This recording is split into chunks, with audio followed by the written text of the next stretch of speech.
What to do next with Canadian visa rejections? These are the questions that we will tackle today, but sorry for the technical mess today, but let's start. Get your questions ready for me. Let's get started. Just a quick reminder before we start. Please note that whatever you hear in these live sessions or any content you see on social media by Sabirov's law firm is general information only and not legal advice. While we may use certain real-life scenarios or legal cases for learning purposes, it is important to remember that this does not constitute a legal opinion. For personalized legal advice, please consult with your lawyer or hire a Canadian immigration lawyer. Now, let's get back to our show. As usual, we bring you news pieces that are relevant. News piece number one is Canada is still number 2 in the world after Switzerland. According to the US news ranking, Switzerland is number 1, but I would argue Switzerland doesn't have amazing immigration programs like Canada. Okay, and number 2, the news piece number 2 is the best locations in Canada for tech talent. Remember, we were talking last time about the CBRE report, Scoring Tech Talent 2023 report, and you can see that 8 Canadian cities have made into that top ranking, and you can see that Toronto is number 5 here for tech talent. So something to consider when you're doing business in the tech. Number 3, news number 3 is Prime Minister Justin Trudeau is in Jakarta, Indonesia for the ASEAN meeting, and there's a huge attempt to revitalize and increase trade between ASEAN countries. And I should remind you that there is an agreement between Asia Pacific region and Canada. It's a long name. It's CPTPP, as if we didn't have any other abbreviation. Comprehensive and Progressive Agreement for Trans-Pacific Partnership. It covers 10 countries. That's Australia, Brunei, Chile, Japan, Malaysia, Mexico, New Zealand, Peru, and Singapore and Vietnam. If you are business owners in these countries, there are easy ways to invest and become an investor in Canada. There are many Australian, many Vietnamese businesses doing business in this beautiful country. And this is something that you may consider in terms of business immigration. So now we will get to my presentation, but I would love to hear from you about visa rejections, and we will answer your questions after a quick presentation. To stay updated on all things related to Canadian business immigration, check us out on social media. Follow us on Instagram, TikTok, LinkedIn, Facebook, and Twitter for the latest news and updates. Subscribe to our YouTube channel and click the notification bell to stay informed about the most recent immigration news, interviews with top immigration specialists, and our weekly live shows. Visit our website at www.sabirovs.com for more information or to book a consultation with our team of experts. So visa rejection, one of the worst and disappointing events that can happen in your Canadian journey. However, this is not the end of the world. In a few slides, I will explain what can be done with visa rejections if you receive one. First of all, my message to you is a visa refusal or an immigration application refusal is not the end of the world. Your Canadian journey should continue. The show must go on. When a refusal letter arrives, please don't panic. Take a deep breath and read the letter thoroughly. There are certain standard reasons that are checkmarked by a visa officer, but this is not the actual real explanation. Please keep in mind that initial refusal is not the final refusal in most cases. There are different ways to address this unpleasant and frustrating situations. So what are they? First of all, let me acknowledge that we do receive refusals as a law firm too. This is not something I want to hide, although our approval rate in 2022 was 93%. So 7% is still getting refused. And we do our best to revert those 7% to a positive outcome anyways. There are two types of refusals that we deal with.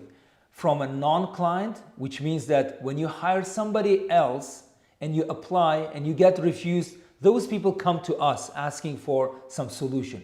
So I applied with another lawyer or immigration consultant, I got refused, what can you do? What can Sobirovs do about that?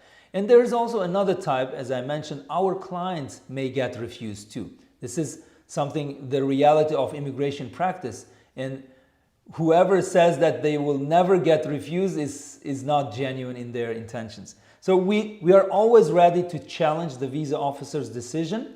It's disappointing, I agree. It's very disappointing for us. We feel the pain, but we feel that we owe it to our clients to analyze the situation, find possible mistakes, whether it's officers' mistakes or our human mistakes, and turn the decision around for our clients. We do it for our clients 2 times for free at no cost to our clients. So first things, what we can do in a visa refusal situation. This is an overview.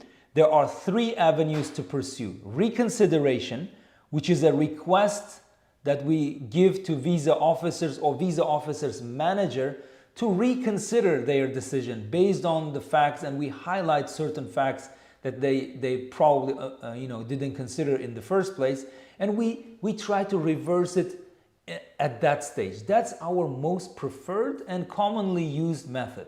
We ask the visa officer to reconsider in light of these facts, and we highlight certain parts of the application.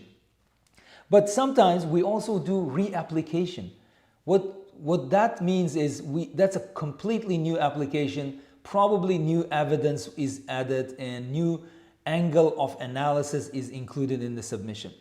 But very rarely we do judicial reviews because, first of all, as I mentioned, our approval rate is 93%, and from the 7% refusal that we usually get, we turn around 73% of those refusals, we turn around and make it a positive decision after either reconsideration or reapplication.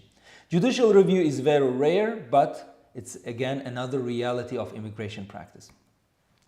We will delve into these 3 avenues in more detail. Reconsideration. To start, you can submit an access to information request online. That's a GCMS notes, the embassy notes of the visa officer, how he or she considered your evidence, your application, what was the problem. These are gold mines for us because we will analyze, we will think like a visa officer, what was wrong with the file. Within approximately 30 days after submitting the ATIP request, you will get all those notes. And this is, again, a gold mine for lawyers. You need to read into the reasons and see whether there are any mistakes made on the officer's side. So is it reasonable, assuming, did officer assume something incorrectly or presume something based on non-existing evidence? So apply for, and then you apply for reconsideration. You ask them, yes, we saw the notes, here's our opinion about the notes, please reconsider. So you need to apply for reconsideration within 10 days after receiving the refusal letter. So there's a disconnect. So 30 days to get the notes, but usually within the first 10 days we say, no, you're wrong, please reconsider. These are the points that we want to raise, and we request your reconsideration. In our practice, 30% of cases get reopened and reconsidered.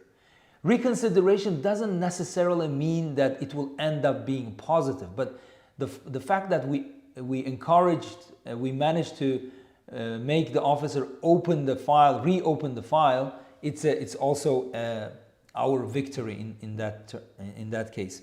So 30% gets reopened in our practice and reconsidered. And almost, as I mentioned, our record of 73% of cases that get refused will be approved in the second try. It's our statistics from 2022.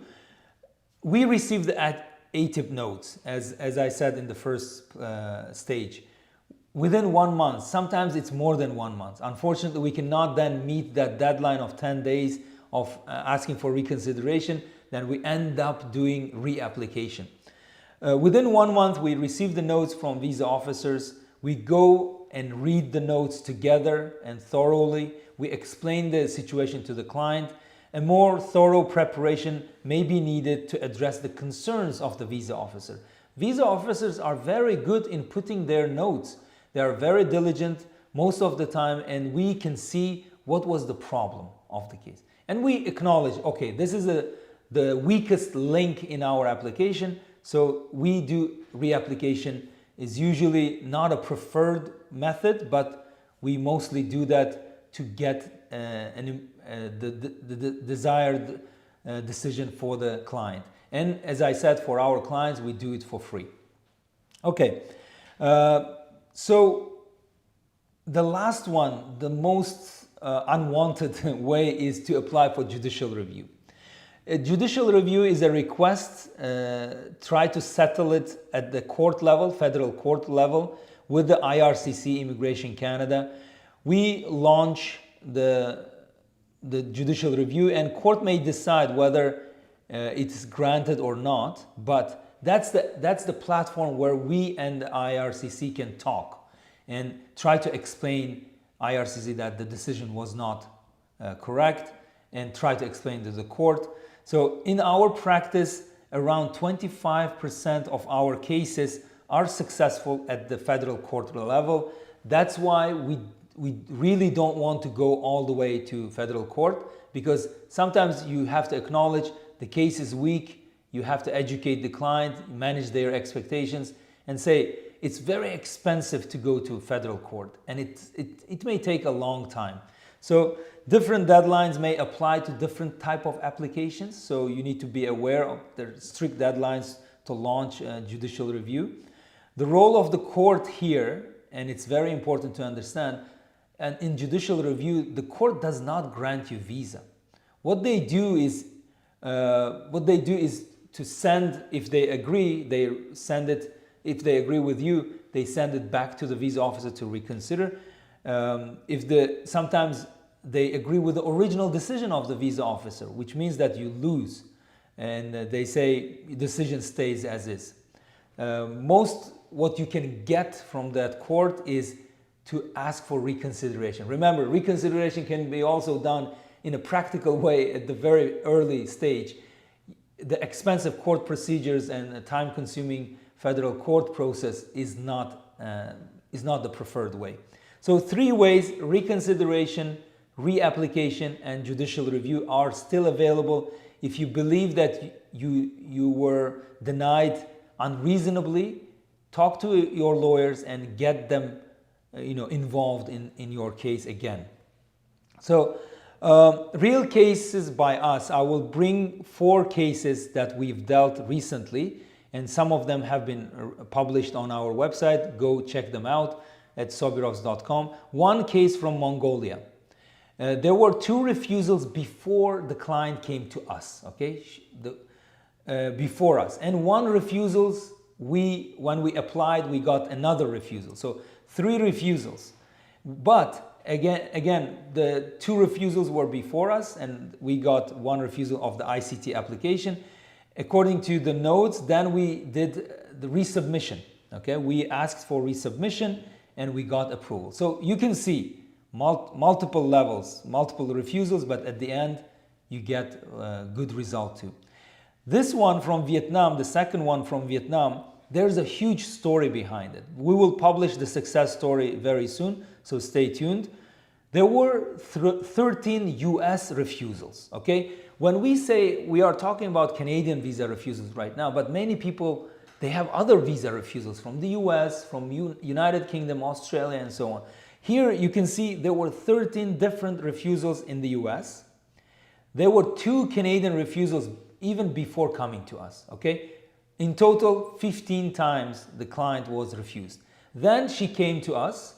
We did a strong application of C11 work permit, and we got approved from the first try. What I'm trying to say here is the sheer number of refusals is scary.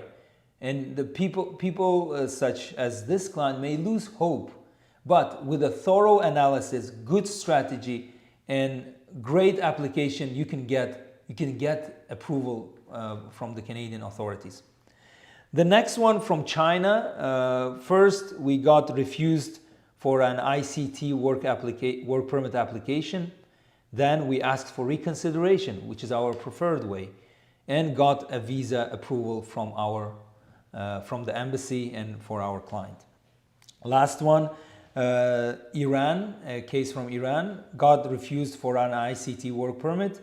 We got the notes, we asked for reconsideration, and again got approved. So these are one of the few examples. We have many other examples to share, but one of the 4 examples from 4 different countries, just to give you assurance that don't lose hope. Try to analyze, be honest with yourself. So these are final messages I want to leave to you today is be patient. Sometimes you may have to try harder. Be patient. Canadian immigration is a lifetime project, I think, because it's not an easy step. It's complicated, but be patient. Analyze the visa officer's notes and be honest with yourself. What is the weakest part in your application? What was wrong? What was very vulnerable? So be honest with yourself and try to improve that part. Talk to your lawyers openly in a transparent way. There's everything should be on the table. Who did what? Maybe there was a mistake, technical mistake, or some other mistake. Be honest with your lawyer, talk to your lawyers. Don't forget, visa is a privilege, not a right, okay? It's a privilege. We ask for visa, government considers, and if they agree, they give you visa. It's not a right. However, as I said, there are avenues to challenge the decision of the visa officer. You can say, oh, it was unfair. Yes, sometimes visa refusals are unfair, but what can you do about it? Talk to your lawyers and find the best angle of attack of visa officers' decisions. Address the shortcomings and choose the right next step. That's very important. Again, all messages build upon themselves: patience, analysis, and talking transparently, discussing with your lawyer, and getting the job done according to your objectives. Lastly, if you have been refused in a business visa, business immigration application, talk to us. Let's talk. We've been doing it for several years, more than 10 years. We've done many refusals. We are not panicking. Yes, we don't like it. We hate refusals, to be honest. But we have the skills, we have the expertise to deal with them. Talk to us through a 1-hour strategy meeting, and we'll be happy to respond to your questions right now. Let's get to Q&A session. To stay updated on all things related to Canadian business immigration, check us out on social media. Follow us on Instagram, TikTok, LinkedIn, Facebook, and Twitter for the latest news and updates.